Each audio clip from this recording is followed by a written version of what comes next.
The twin moons of Vera 7 hung low in the purple sky, casting pale silver light across the battlefield.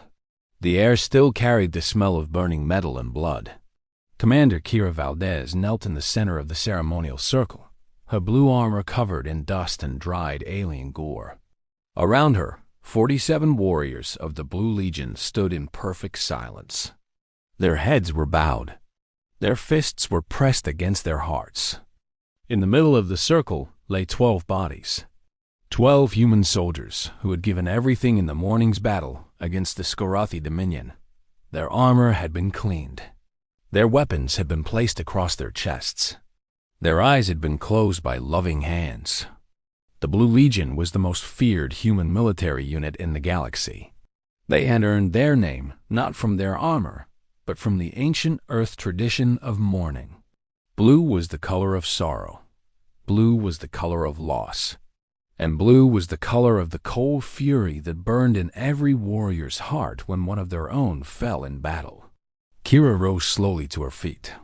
She looked at the faces of her fallen soldiers. Private Chun had been only 19 years old. He had joined the Legion to send money home to his sick mother on Earth. Sergeant Williams had served for 15 years and survived 37 combat missions. Tonight would have been her last deployment before retirement. Lieutenant Okonkwo had been the best pilot in the entire fleet. He had sacrificed himself to destroy a Skorathi warship that was about to bomb the civilian settlement behind them. Each one of them had a story. Each one of them had people waiting for them back home. Each one of them deserved better than to die on this distant rock, fighting monsters who saw humans as nothing more than insects to be crushed. The Skorathi had made a terrible mistake today. They had won the battle. They had killed 12 of the Blue Legion, and in doing so, they had signed their own death warrant. Kira raised her hand. The warriors around her straightened their backs and lifted their eyes. In the flickering light of the ceremonial torches, she could see the tears on their faces. She could see the rage in their eyes. She could see the promise of vengeance that needed no words. She began to speak the ancient words. The death ritual of the Blue Legion had been passed down for 300 years, since the first human soldiers left Earth to defend their species among the stars. It was not a prayer. Humans did not beg their gods for favor. It was a promise, a vow written in blood and sealed with fire.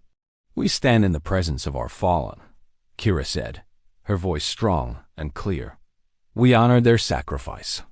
We remember their names. We carry their spirits into battle." The warriors responded as one. "We carry them. They did not die in vain. They died so that others might live. They died facing their enemies. They died as warriors. As warriors. Tonight, we return to the darkness. Tonight, we hunt those who took our brothers and sisters from us. Tonight, their blood will pay for the blood that was spilled. Blood for blood." Kira drew her combat knife from her belt. The blade gleamed in the moonlight. She pressed it against her palm and cut a thin line across her skin. Dark blood welled up from the wound. She held her hand over the nearest fallen soldier and let 3 drops of blood fall onto his armor. "I give my blood to honor Private James Chun. His courage will not be forgotten." One by one, the other warriors stepped forward. Each one cut their palm. Each one bled onto the armor of a fallen comrade. Each one spoke a name and a promise. The ritual took nearly an hour to complete. By the end, every surviving member of the Blue Legion bore a fresh wound on their hand. Every fallen warrior's armor was marked with the blood of the living. This was what made humans dangerous. The Skorathi were stronger. They were faster. Their ships were more advanced. Their weapons were more powerful. But they did not understand the bond that connected human soldiers to one another. They did not understand that killing one human only made the others more determined. They did not understand that humans fought hardest when they had something to avenge. When the bleeding was done, Kira nodded to Sergeant Major Torres. The old warrior stepped forward with a ceremonial torch. The flames cast dancing shadows across his scarred face. He had performed this ritual more times than he could count. It never got easier. Fire cleanses, Torres said. Fire transforms. Fire carries our fallen to their rest. He touched the torch to the first pyre. The flames caught quickly, spreading across the bodies of the fallen warriors. The fire was hot and bright. It consumed everything in its path. Within minutes, 12 funeral pyres blazed against the night sky, sending sparks and smoke toward the distant stars.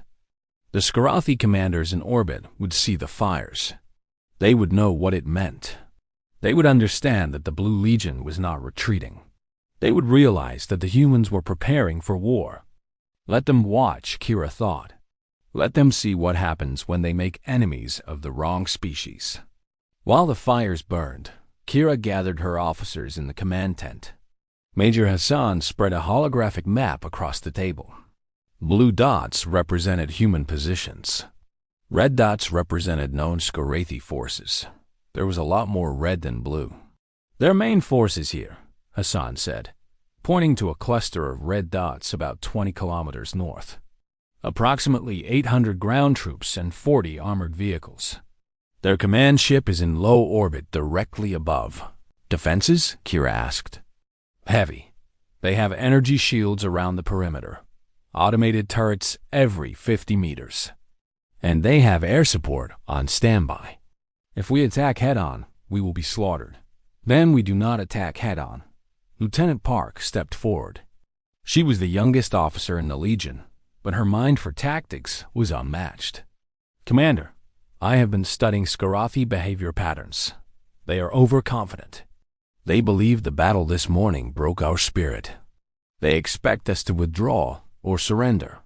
They do not know us very well. No, they do not. I suggest we use that against them. Park pulled up a new image on the holographic display. It showed the Skarathi camp from a different angle. There was a narrow canyon on the eastern side, barely wide enough for a single vehicle to pass through.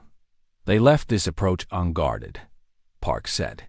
They assumed no one would be foolish enough to attack through such a narrow passage. But if we send a small team through here, they can reach the shield generator. Once the shields are down, the rest of our forces can assault from the west while their command structure is in chaos. It is a suicide mission, Hassan said quietly. Not necessarily. The canyon provides cover from their sensors. If the team moves quickly and quietly, they can reach the generator before anyone knows they are there. Kira studied the map. The plan was risky. The canyon was a death trap if anything went wrong. But it was also their best chance of success. And success was the only acceptable outcome tonight. I will lead the canyon team myself, Kira said. Commander, I must object, Hassan said. You are too valuable to risk on such a dangerous mission. Our fallen warriors were valuable too. They did not hesitate to give their lives for this unit. I will not ask others to do what I am not willing to do myself. There was no argument against that. It was the code of the Blue Legion. Officers led from the front. Commanders shared every danger with their soldiers. It was why the men and women of the Legion would follow Kira Valdez into the fires of hell itself. The briefing continued for another hour. Every detail was planned. Every contingency was considered. By the time the funeral pyres burned down to embers, every warrior in the Blue Legion knew their role in the coming battle. Kira stood alone by the ashes of her fallen soldiers. She reached down and gathered a handful of still warm cinders. She tucked them into a pouch on her belt. The ashes of the dead would ride with her into battle. Their spirits would guide her hand. Their sacrifice would be repaid. The night was half gone when the Blue Legion moved out. They traveled in silence, their armor adjusted to minimal power output to avoid detection. The Skarathi had excellent sensors, but they were looking for large groups and heavy vehicles. They were not looking for 47 ghosts moving through the darkness. Kira led 15 warriors into the canyon. The walls rose high on either side, blocking out the moonlight. They moved by touch and memory, their weapons ready but silent. Every step brought them closer to the enemy. Every heartbeat was a countdown to violence. The canyon narrowed until they had to move single file. Kira could hear her warriors breathing behind her. She could feel their fear and their determination. They were not afraid of death. They were afraid of failing their fallen brothers and sisters. After an hour of careful movement, they reached the end of the canyon. The Skarathi camp lay before them, illuminated by harsh white floodlights. The shield generator was a massive structure in the center of the camp, humming with energy. Between them and the generator stood 24 Skarathi guards. The Skarathi were massive creatures, standing nearly 3 meters tall. Their bodies were covered in thick scales that could stop most projectile weapons. Their 4 arms each ended in claws that could tear through steel. Their faces were nightmares of teeth and eyes, designed by evolution for hunting and killing. But humans had faced monsters before. Humans had been fighting monsters since they first crawled out of the caves of Earth. The Skarathi were just the latest in a long line of predators who had underestimated the small, soft, seemingly weak creatures from the blue planet. Kira raised her hand and signaled her team. They spread out silently, each warrior taking position. They waited for the signal. They controlled their breathing. They became one with the shadows. The attack began without warning. 15 humans erupted from the darkness like demons from legend. Their plasma rifles barked fire. Their combat knives found gaps in alien armor. The first 6 Skarathi fell before they even knew they were under attack. The others reacted quickly. They were trained soldiers, veterans of many campaigns. But they had never fought humans at close quarters before. They had never experienced the terrible fury of warriors who had nothing left to lose. Kira killed 3 Skarathi with her rifle before it ran out of charge. She threw it aside and drew her knife. A Skarathi swung at her with its massive claws. She ducked under the blow and drove her blade into the soft tissue beneath its arm. The alien screamed and collapsed. All around her, similar battles raged. Her warriors fought with desperate courage. They took wounds and kept fighting. They watched friends fall and pushed forward. They would not stop until the mission was complete or they were all dead. The generator was only 50 meters away now. Kira sprinted toward it, leaving her warriors to hold off the remaining guards. She planted the explosive charges with practiced efficiency. 10 seconds to arm, 30 seconds to detonation. She ran. The explosion lit up the night sky. The shield generator vanished in a ball of fire and shrapnel. Across the camp, the protective shields flickered and died. And from the west, the rest of the Blue Legion charged. The battle that followed was brutal and short. Without their shields, the Skarathi were vulnerable. Without their command structure, they were confused. The humans hit them from all sides, pouring fire into their ranks without mercy.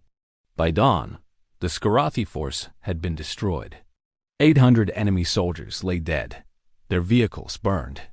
Their command ship, caught off guard by the ground assault, had been destroyed by a coordinated strike from hidden artillery positions. The Blue Legion had lost another 9 warriors in the night's battle. Their bodies were recovered with honor. Their names were added to the list of the fallen. Their sacrifice was remembered. Kira stood in the ruins of the Skarathi camp as the sun rose over Varath 7. Her armor was damaged. Her body was exhausted, but her heart was satisfied. The fallen had been avenged. The debt had been paid. She touched the pouch of ashes at her belt. "Rest now, my friends," she whispered. "Your war is over. We will continue the fight until every last one of your killers has been brought to justice." Somewhere among the stars, the leaders of the Skarathi Dominion were learning a terrible truth. Humans did not surrender. Humans did not forget. And humans always avenged their dead. The Blue Legion would return to Earth eventually. They would mourn properly. They would heal. But they would never stop fighting. Because that was what humans did. They fought. They bled. They died. And they came back stronger every single time. The galaxy was beginning to understand why humans called themselves the most dangerous species in existence. It was not because of their technology or their numbers. It was because of their spirit, their unbreakable, undying spirit that burned brighter than any star. The Blue Warriors had performed the death ritual. Their fallen had been avenged. And tomorrow, they would wake up and do it all over again.